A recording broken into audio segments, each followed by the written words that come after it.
Good morning all of you.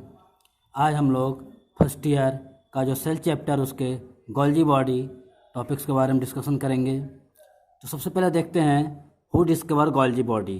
Golgi body discover by Camillo Golgi in nerve cells of owl. जो Camillo Golgi थे इन्होंने सबसे पहले Golgi body discover किया था। कहाँ पर? जो उल्लू होता आउल की जो नर्व सेल्स थी उस सेल्स के अंदर उन्होंने गोल्जी बॉडी डिस्कवर किया था। गोल्जी बॉडी को अगर हम अंदर नेम की बात करते हैं तो उसको सेक्रेटरी ऑर्गेनेल्स कहा जाता है। क्यों? क्योंकि ये कुछ ऐसे केमिकल्स ऐसे सब्सटेंस सेल के अंदर सिक्रेट करते हैं जिसके कारण इसको सेक्रेटरी ऑर्गेनेल्स कहा जाता है। इसके अलावा कुछ और भी नाम हैं, जैसे कुछ अदर नेम हम लोग ज़्यादातर गोल्जी बॉडी के नाम से जानते हैं, लेकिन इसके कुछ अदर नेम्स हैं जैसे Baker's body, lipochondria, idiosome, Golgi apparatus, Golgi complex, pleomorphic organelles. Pleomorphic organelles means क्या होता है ये थोड़ा सा देख लेते हैं। As it is of different form and size in different cells. जो प्लियोमॉर्फिक ऑर्गेनेल्स इसलिए कहा जाता है क्योंकि ये डिफरेंट सेल्स के अंदर डिफरेंट साइज और शेप के होते हैं, इसलिए इसको प्लियोमॉर्फिक ऑर्गेनेल्स भी कहा जाता है।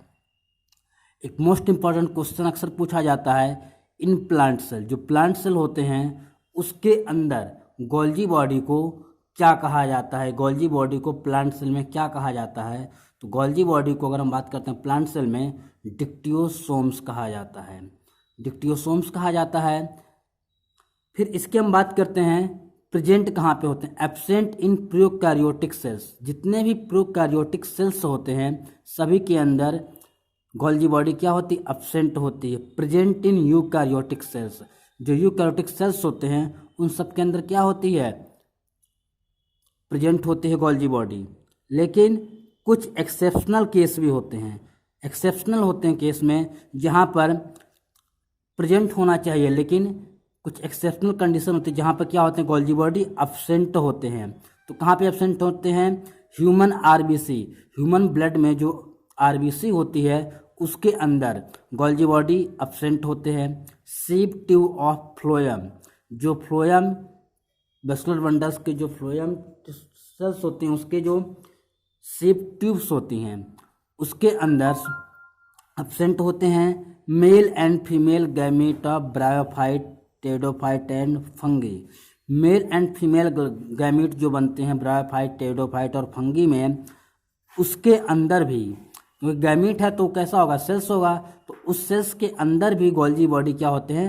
एब्सेंट होते हैं। अब बात करते हैं कंपोनेंट्स कि गोल्जी बॉडी किसका बना होता है, क्या क्या कंपोनेंट्स उसके होते हैं। तो सबसे पहले हम देखते हैं सिस्टर्नी।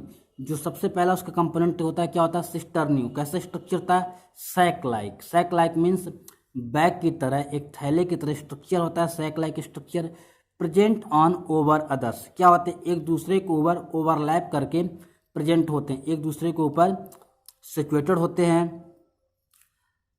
और जो सिस्टर्नी के नंबर्स होते हैं वो फिक्स नहीं होते हैं कि जितने भी सेल्स हैं या जितने भी ऑर्गेनिज्म हैं सभी के अंदर सिस्टर्नी के नंबर्स सेम हो, फिक्स हों। कुछ एग्जांपल्स जैसे देखते हैं। फॉर एग्जांपल्स में in plant 3 to 7 in numbers. जो सिस्टर्नी के नंबर्स होते हैं किसी एक गोल्जी बॉडी में, जो सिस्टर्नी के नंबर्स होते हैं प्लांट में 3 to 7 होते हैं। लेकिन अगर हम बात करते हैं एनिमल सेल्स में, लिवर सेल्स जो एनिमल सेल्स है उसमें सिस्टर्नी के नंबर्स कितने? 50 नंबर हो सकते हैं। मतलब एक गोल्जी बॉडी में सिस्टर्नी कितने हो सकते हैं? 50 हो सकते हैं। इसके बाद जो हमारा दूसरा इसका कंपोनेंट है वेसिकल, राउंड स्टोर सब्सटेंस। जो हमारा वेसिकल्स होते हैं क्या करते हैं? कोई केमिकल सब्सटेंस को स्टोर करने का काम कौन करते हैं? हमारे जो वेसिकल्स होते हैं। अगर इसके हम स्ट्रक्चर के बारे में बात करते हैं, ये जो हमारे स्ट्रक्चर्स हैं, हमारे क्या हैं? सिस्टर्नी हैं। इसके बाद ये जो हमारे साइड से वेसिकल्स लगे हुए हैं और लास्ट में क्या है? यहाँ पे ट्यूब लाइक स्ट्रक्चर है। ऐसे ट्यूब लाइक स्ट्रक्चर्स हैं जिसको ट्यूब्यूल्स कहा जाता है। तो उसको देखते हैं। अगर हम पूरे के पूरे गोल्जी बॉडी को देखेंगे तो हमको 2 फेस उसके नज़र आते हैं। 2 फेस मीन्स पहला जो फेस होगा ट्रांस और मैच्योरिंग फेस। पहला फेस कौन सा होगा? ट्रांस फेस और मैच्योरिंग फेस होता है, जिसको हम कॉनकेव फेस भी कहते हैं। क्यों? क्योंकि वो ऐसा होता है, इधर थोड़ा सा ऊपर की तरफ अपवर्डेड आउटग्रोथ होगी और नीचे की तरफ क्या होता है, थोड़ा सा इम्बेड धंसा हुआ होता है, इसलिए कुछ इस शेप में होता है, इसलिए इसको कॉनकेव फेस भी कहा जाता है। क्यों? क्योंकि ये क्या ऐसा मैच्योरिंग फेस है। ये जब हमारा गोल्जी बॉडी पूरा मैच्योर हो जाएगा तो मैच्योरिंग फेस का जो पोर्शन होगा उसको ट्रांस फेस और कॉनकेव फेस कहते हैं। टूवर्ड सेल मेम्ब्रेन, जो हमारा ट्रांस फेस होता है वो किसकी तरफ होता है? सेल मेम्ब्रेन की तरफ हमारा होता है। जो ट्रांस फेस होगा किसकी तरफ होगा? सेल मेम्ब्रेन की तरफ होगा। इसके बाद जो हमारे नेक्स्ट जो हमारा फेस होगा सिस फेस, सिस और फॉर्मिंग फेस जिसे कहते हैं। सिस फेस और फॉर्मिंग फेस को कॉन्वेक्स फेस भी कहा जाता है। क्यों? क्योंकि ये नीचे की तरफ क्या होंगे? ऐसे होंगे। ऊपर वाला हमारा क्या है? कॉनकेव फेस है, लेकिन नीचे वाला जो पोर्शन होता है हमारा सिस और फॉर्मिंग फेस होता है, जिसको हम कॉन्वेक्स फेस बोलते हैं। ये किसकी तरफ इसका डायरेक्शन होगा, किसकी तरफ इसका मूवमेंट होता है? Toward nucleus and endoplasmic reticulum. मतलब ये जो पोजीशन है हमारा सिस फेस का वो किसकी तरफ होगा? न्यूक्लियस और जो एंडोप्लाज्मिक रेटिकुलम होते हैं उसी के साथ अटैचमेंट होता है। मतलब इसका जो मूवमेंट होगा न्यूक्लियस और एंडोप्लाज्मिक रेटिकुलम की तरफ रहता है, और इसका जो ट्रांसफेस होता है सेल मेम्ब्रेन की तरफ होता है, मतलब आउटसाइड की तरफ होता है। जो हमारा थर्ड पॉइंट है ट्यूब्यूल्स। अगर हम ट्यूब्यूल्स को देखते हैं तो नज़र कैसे आते हैं? ब्रांच होते हैं, इरेगुलर होते हैं, पेरीफेरी होते हैं। ब्रांच होते हैं मीन्स यहाँ से आप देख रहे हैं इसकी ब्रांचिंग हुई है, यहाँ पे आपको नज़र आएगा। इसके बाद इरेगुलर होते हैं, किसी भी एक पर्टिकुलर शेप में नहीं होते हैं। इसका जो शेप होता है वो इरेगुलर होता है, शेप इसका चेंज होता रहता है। पेरीफेरी, पेरीफेरी मीन्स जो हमारे गोल्जी बॉडी इसके किनारे किनारे पर, इसके किनारे किनारे पर क्या होते हैं? ट्यूब्यूल्स लगे होते हैं, इसलिए कैसे कहलाते हैं? पेरीफेरी होते हैं। इसके बाद अगर हम बात करते हैं फंक्शन, इसका जो गोल्जी बॉडी है इसका फंक्शन क्या होता है? तो principal director of macromolecular traffic in cells, इसका मेन फंक्शन क्या होता है? जो मैक्रोमोलिक्यूल्स होते हैं सेल्स में उसको कंट्रोल, ट्रैफिक का काम क्या होता है? किसी भी गाड़ी को कंट्रोल करने के लिए, कब उसको एंट्री देना है, कब उसको एग्जिट करना है, इसकी कंट्रोलिंग के लिए क्या होता है? डायरेक्टर की तरह काम करता है। डायरेक्ट उसको कंट्रोल करने का काम कौन करता है? हमारा गोल्जी बॉडी होगा। जो मैक्रो मॉलिक्यूल्स, मैक्रो मीन्स जो हमारे लार्ज मॉलिक्यूल्स होते हैं उसको कंट्रोल सेल्स में कौन करता है? गोल्जी बॉडी काम करती है। Macro molecules are export out of cell through Golgi complex. जो गोल्जी कॉम्प्लेक्स होगा उसके थ्रू जो मैक्रो मॉलिक्यूल्स होंगे उसको सेल्स के बाहर किया जाता है। Synthesis hemicellulose and polysaccharides. क्यों? इसका दूसरा काम क्या होगा? ये हेमीसेलुलोज एंड पॉलीसेकेराइड्स को सिंथेसिस करने फॉर्मेशन में हेल्प करेगा। सिक्रीशन, क्योंकि इसका नाम ही है सेक्रेटरी ऑर्गेनेल्स, तो कुछ ना कुछ ऐसे केमिकल्स, ऐसे सब्सटेंस सिक्रीट करेगा। तो gums and mucilage, gums and mucilage का सिक्रेशन करता है। सेल प्लेट फॉर्मेशंस, जो सेल डिवीजन के समय जो सेल प्लेट होती है उसको फॉर्म करने की रिस्पॉन्सिबिलिटी किसकी होती है? गोल्जी बॉडी की होती है। दे फॉर्म लाइसोसोम, और हेल्प करते हैं लाइसोसोम बनाने में। And acrosome, acrosome tip of sperm, जो स्पर्म का जो टॉप होता है, जो टिप होता है उसको एक्रोसोम कहा जाता है। तो उसको प्रिपेयर करने की रिस्पॉन्सिबिलिटी किसकी होती है? गोल्जी बॉडी की भी होती है। ये हमारे यहाँ पे गोल्जी बॉडी कंप्लीट हुआ है। इसके बाद इसी से अटैचमेंट हमारा एंडोप्लाज्मिक रेटिकुलम होता है। थोड़ा सा इसके बारे में देख लेते हैं। तो endoplasmic reticulum, Garnier first time observe them in called ergastoplasm. सबसे पहले साइंटिस्ट गार्नियर थे, इन्होंने सबसे पहले इसको ऑब्जर्व किया था, लेकिन इन्होंने उसका नाम क्या दिया था? एर्गेस्टोप्लाज्म दिया था इन्होंने इसका नाम।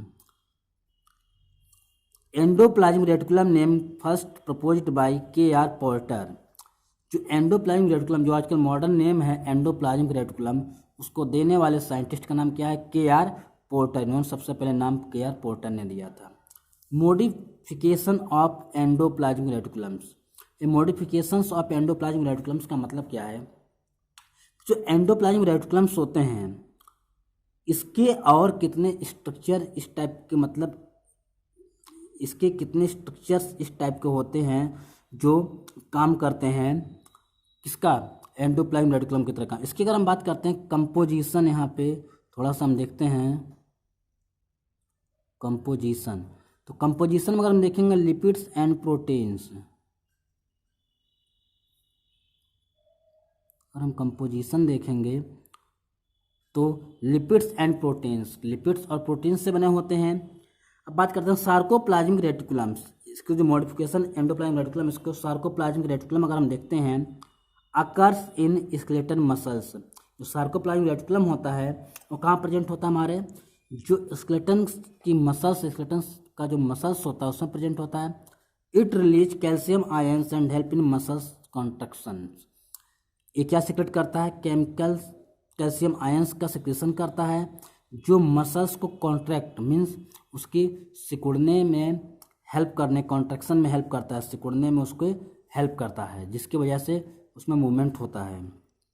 T tubules, transversely arrange tubules are found in skeletal muscles. ये भी कहाँ पे होती हैं? स्केलेटल मसल्स में होती हैं, लेकिन कैसे? ट्रांसवर्स अरेंज होती हैं। They transmit stimulus to construction in muscles. और क्या करती हैं? ट्रांसमिट स्टिम्यूल्स, जो मैसेज जाता है किसके पास? स्केलेटल मसल्स के पास, इसको क्या करती हैं? ट्रांसमिट करने का काम कौन करता है? कॉन्ट्रैक्शन ऑफ मसल्स में टी ट्यूब्यूल्स जो होते हैं वो मैसेज को ट्रांसमिट करने में हेल्प करते हैं, ट्रांसफर करने में हेल्प करते हैं। Myeloid bodies, myeloid bodies, they are modification of smooth endoplasmic reticulum found in pigmented epithelium cells of retina. कह रहा है ये भी आपके स्मूथ एंडोप्लाज्मिक रेटिकुलम का एक टाइप होता है जो कहाँ प्रेजेंट होते हैं? Pigmented epithelial cells of retina. जो रेटिना की पिगमेंटेड एपिथेलियल सेल्स होती है उसमें प्रेजेंट होती है। और माइलॉइड बॉडी का मेन वर्क क्या होता है? Light sensitive region and help in pigment migrations. क्या करती हैं? लाइट सेंसिटिव रीजन में प्रेजेंट होते हैं और क्या काम करते हैं? And help in migrate pigment migration. Pigment जो होते हैं, जो कलर्स होते हैं, उसको क्या करते हैं?